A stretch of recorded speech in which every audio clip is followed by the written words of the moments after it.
Hi friends, welcome to Nammoor Samayal. எல்லாரும் நல்லா இருக்கீங்களா? எல்லாரும் நிச்சயமாக நல்லா இருக்கீங்க அப்படின்னு நம்புகிறேன். நானும் நல்லா இருக்கேன்.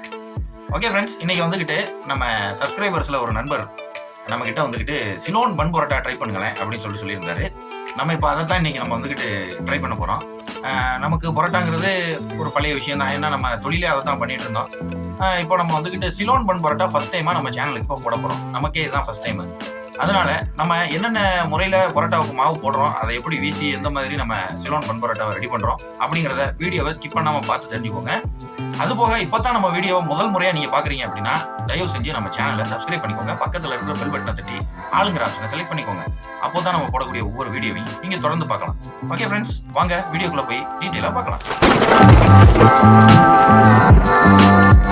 ஃப்ரெண்ட்ஸ், இன்னைக்கு நம்ம வந்துக்கிட்டு சிலோன் பன் பரோட்டா போட போகிறோம். பன் பரோட்டாவுக்கு என்னென்ன அளவில் என்னென்ன பொருட்கள் சேர்க்குறோம் அப்படிங்கிறத நீங்கள் பார்த்துக்கிறங்க. ஃப்ரெண்ட்ஸ், இப்போ மாவு போடுறதுக்கு சட்டி எடுத்து அதில் வந்துக்கிட்டு 100 கிராம் வனஸ்பதி டால்டா ஊற்றிக்கிறோம். நல்லா உருக்கிட்டோம்.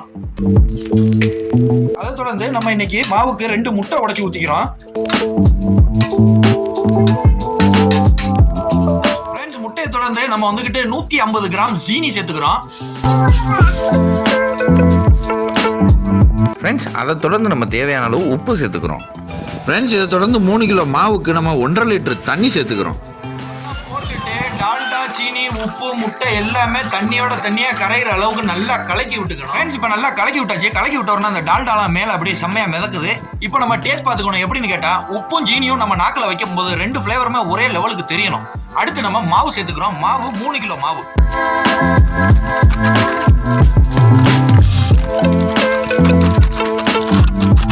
இதெல்லாம் போட்டுட்டு மாவை அப்படியே செம்மையா பிரட்டி எடுத்துக்க போறோம்.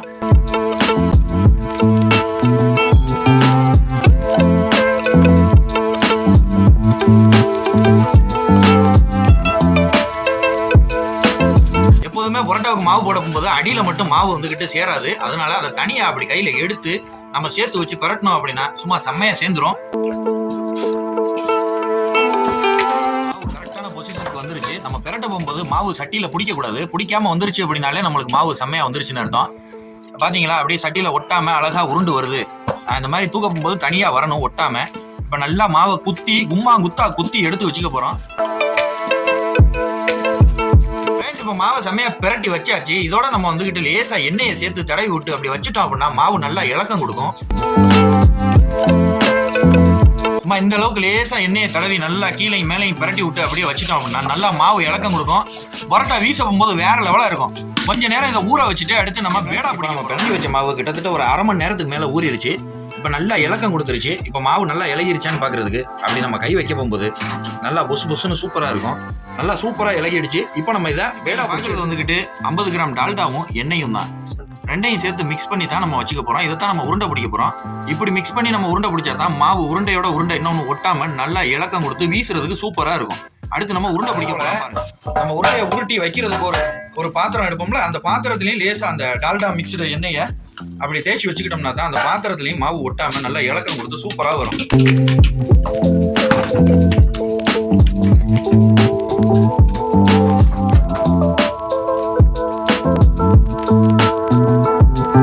மாவை கையில் எடுத்து அந்த 2 விரலுக்கு இடையில கேப்பில் கொடுத்து அப்படி ஒரு பிதுக்கணும்னா இந்த மாதிரி போலா வந்துடும். அதாவது உருண்டை பேடா வந்துடும்.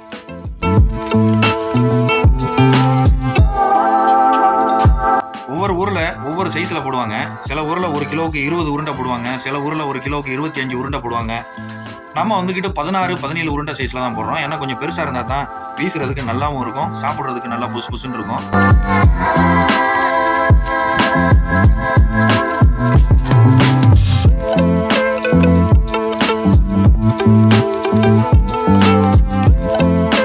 பேடாவை தனியாக பிடிச்சி போட்டுட்டு அப்புறமா தான் நம்ம அந்த மிக்சிங்கை சேர்த்து உருட்டி தனியாக எடுத்து ஒரு தாம்பளத்தில் வைக்க போகிறோம்.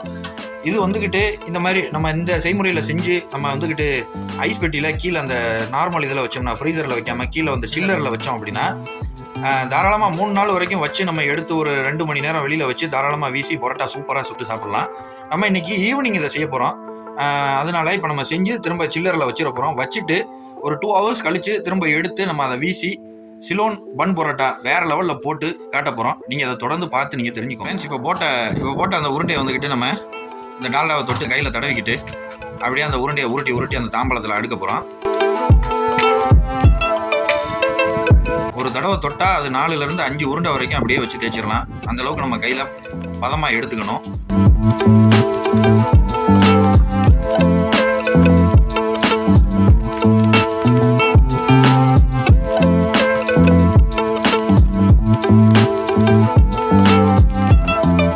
ஓகே ஃப்ரெண்ட்ஸ், இப்போ பேடா ரெடி ஆகிடுச்சு. இதை நம்ம சில்லரில் அப்படியே மேலே மூடியை போட்டு மூடி லேசாக ஒரு பேப்பரை வச்சுட்டு அப்படியே சில்லரில் ஒரு 2 மணி நேரம் வச்சுட்டு ஈவினிங் எடுத்து பரோட்டா போட போகிறோம்.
அப்படியே சிலோன் பன் பரோட்டா அப்படியே வேற லெவல்ல வந்திருக்குது.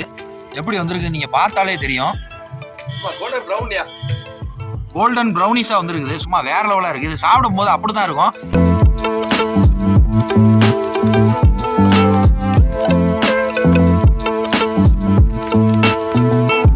ஃப்ரெண்ட்ஸ், நம்ம போட்டு எடுத்த பன் பரோட்டா சும்மா வேற லெவலா இருக்குது. இப்பதான் பாதி பன் பரோட்டா போட்டிருக்கோம், இன்னும் மீதி இருக்குது.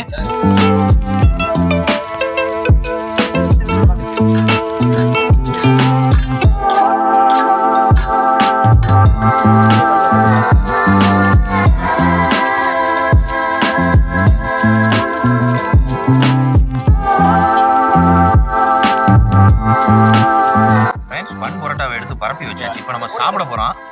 ஃப்ரெண்ட்ஸ், இன்னைக்கு நம்ம ஸ்பெஷல் கெஸ்டா முபாரக் அலி வந்திருக்காப்ல. முபாரக் அலி வந்து நம்ம பன் பரோட்டா வாத்துக்கறி சுக்காவை அப்படி வேற லெவல்ல டேஸ்ட் பண்ணிக்கிட்டு இருக்காப்ல. இதை கண்டிப்பா சாப்பிடுறேன். எல்லாரும் சமைச்சு சாப்பிட்டு பார்த்து சொல்லுங்க எப்படி இருக்கு. செம்ம டேஸ்ட், செம்ம ருசி. என்ன மாதிரி